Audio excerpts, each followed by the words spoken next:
So, Kate, we've gone through kind of the history, the different ways to categorize 13.3 facilities.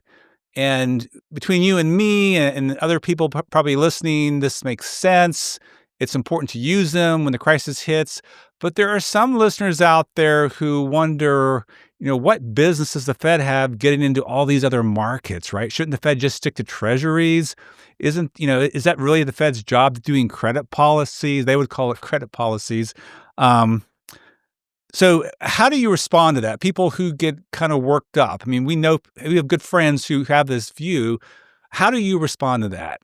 So first of all, I agree with a lot of that concern. I share some of the concerns. And one of the motivations for the paper is an effort to say, look, there was a unique set of circumstances that were present, both in terms of the magnitude of the economic crisis, but also this very significant role that Congress played and Treasury played, and the nature of a crisis that, I mean, oftentimes credit is not actually what's going to allow companies to get to the other side of the crisis. Oftentimes credit is just going to weigh companies down. You had a very unique structure to the economic hit that potentially made this warranted under the circumstances and given the uncertainty of the time.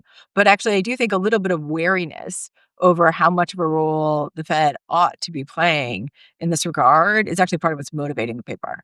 And again, the Fed just did all of these creative things in Hmm. 2020. They were facing a crisis. And I think when you're in the middle of a crisis, you do what you can to try to Right. contain the adverse consequences. And that's healthy, that's appropriate. But after 2008, we had a decade plus of conversations and conferences about what the Fed had done, what was healthy, what was not healthy, what changes we should make in the law, and also changes in kind of norms and practices. And part of what's been striking is just the dearth of conversation along those lines after 2020, despite the far greater variety of facilities that the Fed created, again, in conjunction with other actors.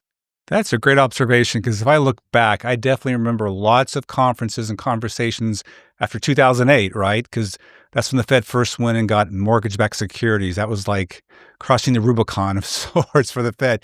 But 2020 was far more radical. And yet, you're right. I don't recall as many conversations.